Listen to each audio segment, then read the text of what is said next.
Al, you brought up something very interesting about deserving and feeling like it's our place within writing. We were talking about a book when I got invited to teach at Penn Center USA about, I don't know, 12 or 15 years ago, and it was to bring 3 writers to publication, which is a really bizarre notion, especially if I'm all about process, and the idea was, result. It ended up working for, at least for one of the writers. They got a publishing contract, but I realized that craft, it wasn't just about craft. It was about these writers realizing that there's this invisible barrier between being unpublished and published, where you realize that your simple truth is enough, and that what you have to express deserves to be heard. And so I created this. I went to 25 published authors, and I said, would you write an essay about your experience? The book is called My First Novel. And I had them write their experience that led to the publication of their first book, so that people could kind of walk through the journey and realize they're not alone, that every published author at one point was unpublished.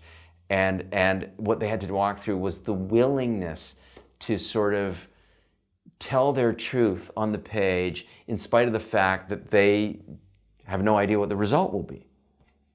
Now, I know you teach memoir writing as well, I believe.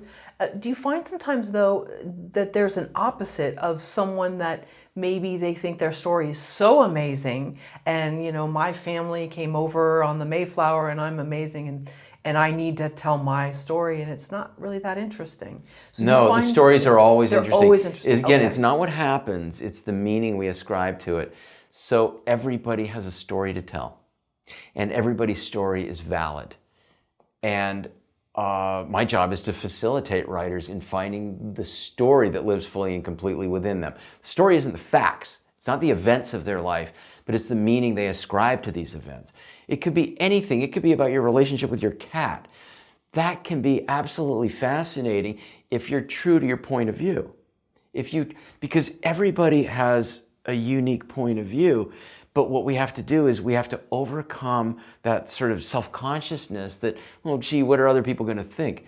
When you allow yourself to let go of the result and put yourself in the process, that's when, I can't tell you how many times in the workshops, we do a lot of stream of consciousness writing exercises. So a writer will write, they'll write for 5 minutes, stream of consciousness, and then they'll read it in the class. And they'll think it's a toss-up. Oh, I don't know. And the rest of the class is, they'll be crying, they'll be moved by this thing that the writer, so it's great. A workshop is valuable because it can reflect back to you what you didn't realize was inside of you.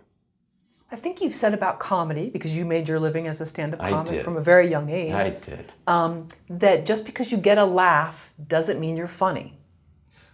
Right. Okay, sorry. And so to follow up... I think there's a lot of... That's not flying to me right now. Okay. But well, go ahead. I mean, just because well, I think there were there's a lot of tricks that stand-up comics would employ, to get a laugh, but that doesn't necessarily mean you're original. Okay, and so could the same be applied to writing in any form? Just because you're read doesn't mean you're an actual writer or that you're a good writer. Well, I think that's subjective. I think I don't really have any interest in judging whether or not, I wouldn't even, judging whether or not a writer is a good writer. I know that when I read, there's things that I'm attracted to or drawn to, and there's things that just don't particularly interest me. But, I mean, I don't know how you can judge an artist. Is Taylor Swift better than Fiona Apple? I mean, just because Taylor Swift is the biggest thing in the world right now, I think she's terrific. I listen, we're driving around and I listen to her on the radio. But I don't think that one's value or I don't think we can judge the quality of one's work based on their you know, the size of their audience. You know, I was shocked. The Golden Globes have a new they've got a new what do you call it, category that's box office gross. It's just this is such a North American idea that you know, in Europe they love artists, they revere artists. In North America they love rich artists. You know, it's strange, and it's almost like they've now confused quality with box office, which is, you know, we all know is ridiculous, but yeah, I think artists have to be really careful, because if you know, when our desire is to the moment our desire is to sell something, the channel starts to close, and we're not really connected. We're not making art anymore. Where it doesn't even mean you won't be successful. It just means it's I don't know that it's really art anymore. Well, and that's the beauty maybe of something like Lady Bird, is that it seems more like it wouldn't appeal to the mainstream, but it obviously did. Right. And I think that's where a lot of people who are artists or creative or weird, and I'm pointing at myself here, we're not necessarily meant for the mainstream.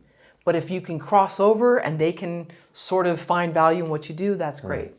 But that's rare. Yeah, and I think that's life. Is that you have your voice, and you have to trust it, and if you really trust it, you'll find your audience. And does it? I had a writer call me up once, and he said, I want to write a novel. And if the novel is not a bestseller, I will consider myself a failure. And I said, I can't help you. Go to UCLA Extension. And 3 years later, I'm teaching my workshop, and this guy walks in, and he had an unusual name. And so when I asked his name, I was like, that voice sounds really familiar. And it was this guy. And he had sort of hit his bottom. He'd been humbled. And he did really good work. And I think sometimes whatever it takes, the universe is gonna bring us to our knees, hopefully, so that we're willing to be a channel for the story that wants to come through us. We have to let go of the result, or you're never gonna make art.